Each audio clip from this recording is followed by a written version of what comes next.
Welcome to Harsh Public School Gurugram YouTube channels. तो last lecture बच्चों आपने देखा था, फ्रैक्शन आपको करवाया था और आपने इंट्रोडक्शन पार्ट्स था फ्रैक्शन का, तो वो भी आपने देखा था और आपको अच्छे से एक फील आया होगा, है ना। तो चलिए आज हम समझेंगे फ्रैक्शन होता है क्या। देखो फ्रैक्शन की अगर मैं बात करूं बच्चों, तो fraction a fraction so part of a whole, मतलब एक होल पार्ट का the whole can be regions to और कलेक्शन बोल सकते हैं, यानी fraction as a part of that a whole number. या फिर ऐसे समझिए आप, जैसे देखो ये क्या होता है, न्यूमरेटर बोलते हैं इसको ऊपर वाले को, और नीचे वाले को क्या बोलते हैं, डिनोमिनेटर।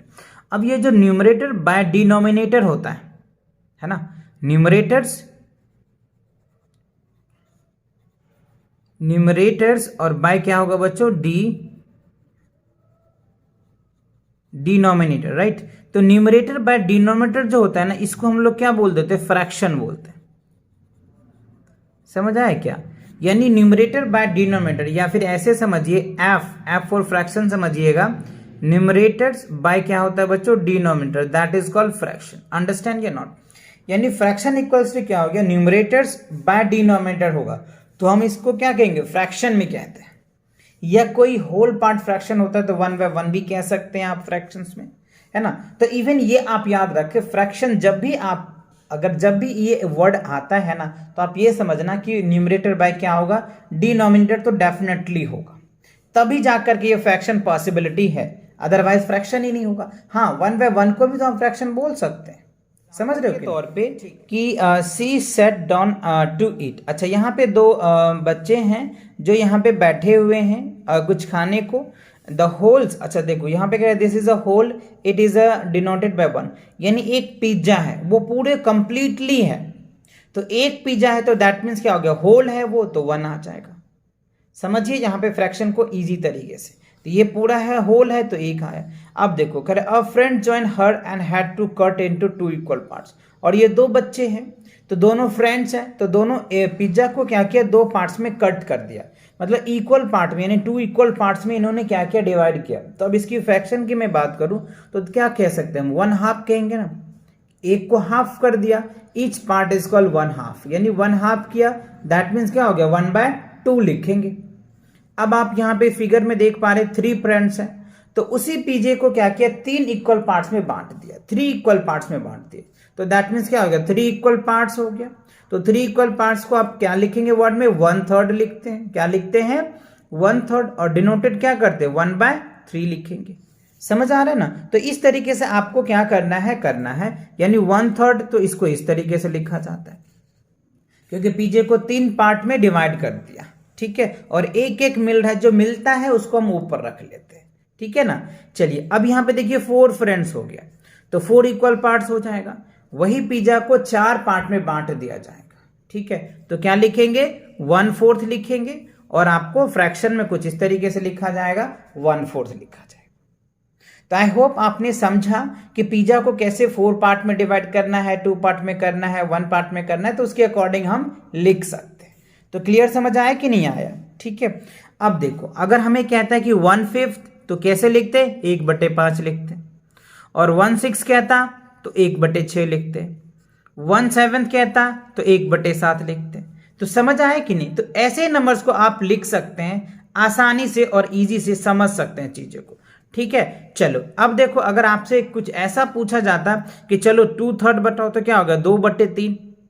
समझ रहे हो, टू थर्ड के हैं या फोर बाय थर्ड के हैं, या इस तरीके से अगर आपको नंबर कहता है तो आप आसानी से लिख पाएंगे इन सब चीजों को। तो समझ आ गया क्या ये नहीं आया, क्लियर आ गया समझ में, ठीक है। तो चलो अब इनके बेसिस पे जो आपको सेल्फ प्रैक्टिस दे रखा है ना, इनको हम लोग सॉल्व क्या रहे, कुछ फिगर्स है आपको थ्री फोर्थ, है ना, क्या दिया है, थ्री फोर्थ, तो थ्री बटे फोर लिखना है हमें। अब यह देखो फोर सेवेंथ है, तो फोर बटे सेवेंथ लिखे, क्योंकि ये टोटल फिगर कितनी है, टोटल सेवेंथ है, और इसमें से कलर कितने हैं, चार में है, तो चार बटे सेवन लिखे। इसमें देखो टोटल फिगर कितने हैं, वन टू थ्री फोर है, तो कलर कितने हैं, थ्री, तो थ्री बाय फोर्थ, मतलब कलर पार्ट ऊपर है। अब आज फिगर में देख पाएंगे टोटल कितने, एट है, और कलर कितने किए हैं, पांच किए, तो one two three four five, तो क्या होगा, फाइव बाय एट, यानी फाइव बाय एट्थ ऐसे लिखा जाएगा।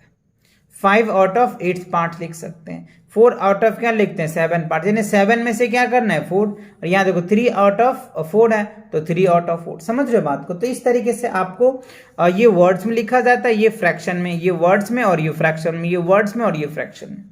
तो देखा कि कैसे फ्रैक्शन को वर्ड्स में लिखा जाता है और कैसे फ्रैक्शन में लिखा जाता है, ये चीज तो समझ में आ गया।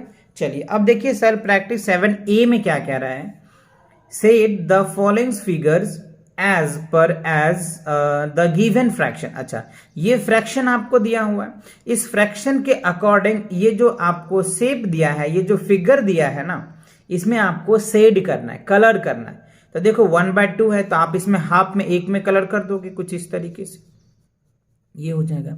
अब देखो 1/3 है तो 3 पार्ट है, 3 में से एक पार्ट को कलर करना है। क्यों? क्योंकि एक दे रखा है आपको, तो एक में किसी में एक में आप कलर कर सकते हो।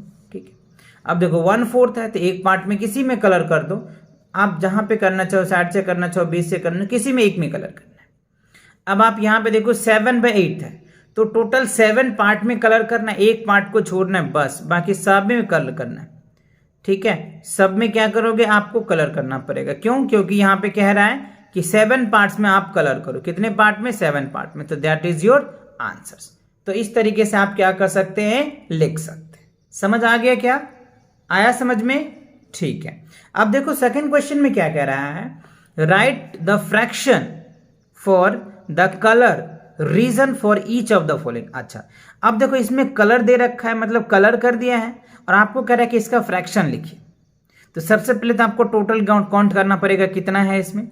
तो 1 2 3 4 5 6 7 8 9, तो टोटल क्या होगा बच्चों 9। तो डिनोमिनेटर तो 9 हो गया, समझ में आ गया। अब कलर काउंट करो 1 2 3 4 5, तो ये क्या हो जाएगा 5/9 आ जाएगा।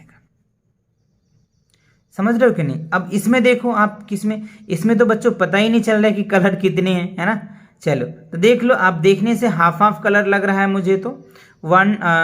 एक्चुअली इसमें कलर का कुछ सीन ही नहीं रहा है, ये 3D फिगर्स जो प्रिंट कर रखा है 1 2 3 4 5 6, तो डिनोमिनेटर तो क्या हो जाएगा 6 आ जाएगा। और कलर का इसमें क्लियरली पता ही नहीं चल रहा है कि कौन से कलर्स है कौन से कलर्स नहीं है। समझ रहे हो बात को? तो 1 2 3 4 5 6 का आधा कलर समझ आ नहीं रहे बच्चों इसमें, क्योंकि प्रिंटिंग सही नहीं। तो समझ पा रहे हो ना कि आपको करना क्या है, देखना है कि इसमें कलर्स कितने हैं और कितने नहीं है, उनके अकॉर्डिंग लिखना है। चलो इसको रहने दो।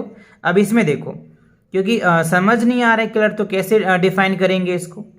अब इसमें देख लीजिए 1 2 3 4 5 6 7 8 9 10 11 है, तो डिनोमिनेटर तो 11 आ जाएगा। ठीक है, अब कलर पार्ट देख लीजिए कितने हैं 1 2 3 4 5 6 7 है, तो 7 बाय आपका 11 आपका आंसर आ जाएगा।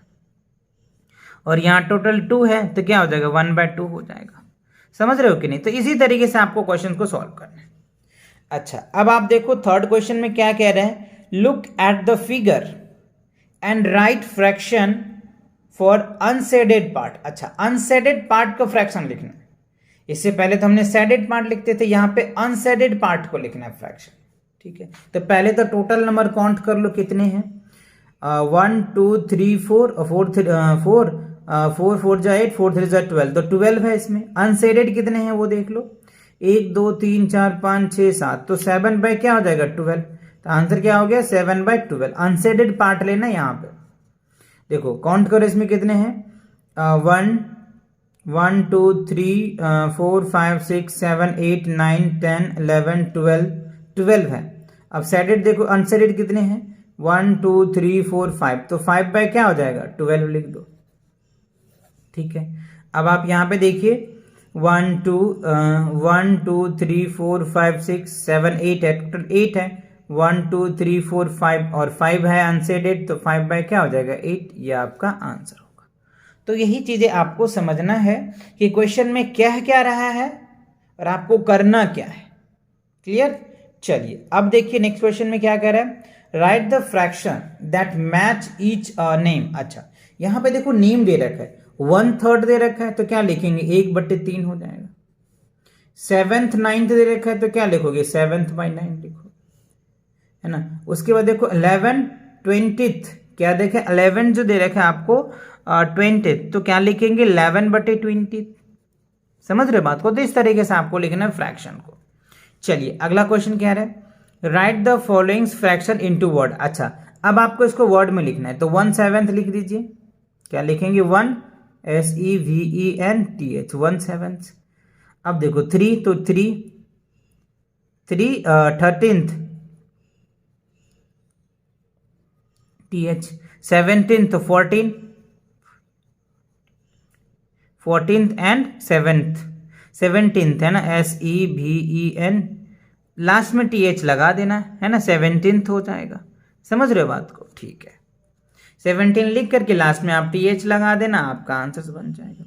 अब आप देखो 6 में क्या रहा है, टिक द आउटसाइड्स, सॉरी कह रहे tick the suitable fractions for the colour region. अच्छा, कलर रीजन्स का सुटेबल्स आपको यहाँ पे फ्रैक्शन को टिक करना है। तो यहाँ पे देखिए कितने हैं कलर्स, 1 2 3, तो 3 कलर्स हैं, और टोटल कितनी है 8 पार्ट्स, तो ये आपका आंसर बन जाएगा। अब देखिए 1 2 3 4 कलर्स है, तो 4 ये वाला पार्ट है, तो ये आपका आंसर हो जाएगा। 1 2 3 4 5 कलर्स है, तो ये वाला आपका आंसर होगा। 8 वाला, 8 ये वाला आपको इसको टिक करना है ना, इसको टिक करना है, इसको टिक करना है। तो आई होप आपको समझ आ गया। तो फ्रैक्शन का जो ये इंट्रोडक्शन पार्ट्स था, ये जो कॉमन क्वेश्चंस थे, ये आपको अच्छे से समझ में आ गया। ठीक है, तो इसी के साथ ये आपका जो सेल्फ प्रैक्टिस 7A था कंप्लीट होता है। तो मिलेंगे नई एक्सरसाइज के साथ बहुत जल्दी, तब तक पढ़ाई करते रहे। All the very best.